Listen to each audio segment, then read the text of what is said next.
দেৰগাঁৱৰ এটি পুৰণি ছবিগৃহ নাম গৌৰী ছবিগৃহ চাৰিওফালে হাবি জংঘলেৰে আৱৰি ধৰিছে ছবিগৃহটো বৰ্তমান সময়ত পৰিত্যক্ত অৱস্থাত আছে এই ছবিগৃহটো 1955 চনতে নিৰ্মাণ হোৱা এই ছবিগৃহটো চাৰিওকাষে হাবি জংঘলেৰে আৱৰি ধৰিছে বৰ্তমান দেৰগাঁওবাসী ৰাইজ ৰৈ বিনালে ছবিখন চাবলৈ যথেষ্ট আগ্ৰহী কিন্তু দেৰগাঁৱৰ এই ছবিগৃহটো থকাত আছে কিন্তু পুনৰ নিৰ্মাণ নোহোৱাত এনেদৰে জহি হৈ যাবলৈ ধৰিছে এই ছবিগৃহটোতে হিয়া দিয়া নিয়াৰ পৰা ধৰি বহুকেইখন ছবি চলিছিল যেতিয়া হিয়া দিয়া নিয়া ছবিখন দেৰগাঁৱত আহিছিল তাৰ এই পুৰণি ফটো এতিয়া চৰ্চাত আহিছে যদি দেৰগাঁৱত পুনৰ গৌৰী ছবিগৃহটো নিৰ্মাণ কৰা হয় তেন্তে দেৰগাঁৱৰ ৰাইজে অলপ হকাহ পাব সব আপোনালোকে সুধিছে মানে চিনেমা হলৰ কথা মই এয়া চিনেমা হলো দেখিছে এইটো গৌৰী চিনেমা হল বুলি কয় আৰু দেৰগাঁৱত একমাত্ৰ চিনেমা হল এইটোৱে আছিলে আৰু ইয়াত বহুতো আমাৰ মেমৰি জড়িত হৈ আছে আমাৰ কি মোৰ প্ৰয়াত পিতৃহঁত বা মাতৃও জড়িত হৈ আছে মানে প্ৰয়াত পিতৃ মাতৃয়ে আমাক চিনেমা হললৈ লৈ আহে আনি আমাক ইয়াত চিনেমা চোৱাইছিল আৰু বহু চিনেমা ইমান চাইছোঁ ইয়াত আজলি নবৌ চাইছোঁ ইয়াত আপোনাৰ মৰমৰ নগৰী চাইছোঁ ইয়াতে আমি হিন্দী চিনেমা মিথুনৰ চিনেমা আহিলে আমি চাওঁৱেই অমিতাভ বচ্চনৰ চাওঁ গংগা যমুনা সৰস্বতী চলেখনো এটা চাইছোঁ আমি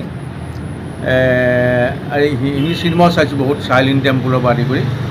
মানে ইয়াত আমাৰ বহু নষ্টালজি জড়িত হৈ আছে আৰু যেতিয়া টিকেটৰ ইয়াত কটা হয় এতিয়া আপোনাৰ 4 লেন দেখিছেতো 4 লেনটো ৰাস্তাটো ঠেক আছিল বহু লম্বা লাইন টিকেট কাটিবলগীয়া হয় তাতে ইয়াতে ব্লেক আৰ বুলি এটা মানে কেৰেক্টাৰ আছিল মানে কিছুমান ল'ৰাই ইয়াত টিকেট কাটে ব্লেক কৰে আৰু ব্লেক আৰবিলাকে মানে আপোনাৰ ইয়াত উঠি ইজনৰ প্ৰতি আহি টিকেট কাউণ্টাৰত সোমাই দিয়ে আমি যে তেনেকৈ টিকেট কাটিব নোৱাৰোঁ হুলস্থুল হয় এবাৰ টিকেট কাটোতে কি কৰিলোঁ মোৰ বেলডাল খুলি দিলোঁ বেলডাল খুলি আগত পেলাই দিলোঁ খাপ মানুহ দৌৰিলে আৰু দৌৰাৰ লগত আমি লগত টিকেট কাটিলোঁ সেই কথাবিলাক আজি মনত পৰে আজি সঁচাকেই সেইকাৰণে মনত পৰিলে ঘপককৈ আমি আহোঁতে ইয়াত দেখিলোঁ যে ইয়াতে ৰৈ বিনালে জুবিনৰ চিনেমাখনৰ পোষ্টাৰ দেখিলোঁ মই ভাবিলোঁ যে চিনেমাখন আকৌ চলিলে নেকি মানে এইটো মনতে ভাবিছোঁ অকলে সম্ভৱ নহ'ব কিন্তু আমি আহ্বান জনাইছোঁ সেই বৰবৰা খুৰাহঁতৰ কোন আছে নাজানো খুব সুন্দৰ মানে দুজন ব্যক্তি আছিল মই খুৰা বুলি মাতিছিলোঁ এই খুৰাহঁতৰ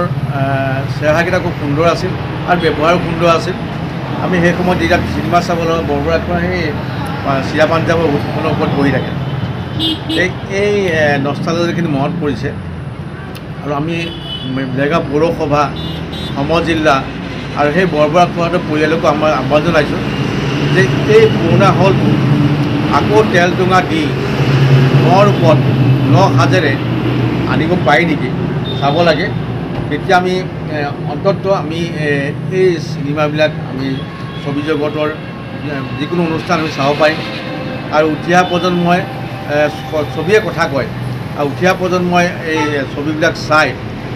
কিছু শিকিব পাৰিব আমি আশা কৰিছোঁ তেখেতসকলে এই হলটো চলাই দিয়াত মানে বিশেষ ভূমিকা ল'বলৈ আহ্বান জনায় মদৰ বটল থাকিবই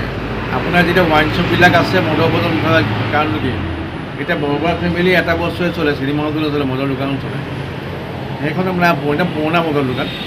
ইয়াতে আৰু এখন দোকান চলে যে এই কাঞ্চা হোটেল কাঞ্চা হোটেলখনৰ নাম বিখ্যাত এই চিনেমা হলটোৰ পৰা এতিয়া চিনেমা হলটো ইয়াত নাথাকিলেহেঁতেন কাঞ্চা ভুজিয়া বিখ্যাত নহ'লহেঁতেন সেইকাৰণে কাঞ্চা ভুজিয়া আজিও বিখ্যাত এই চিনেমা হলতে চিনেমা খাই ভুজিয়া খায় আৰু চিনেমা চাব যায় সেইটো কথা দেৰগাঁৱৰ পৰা Hemanta Bora news desk report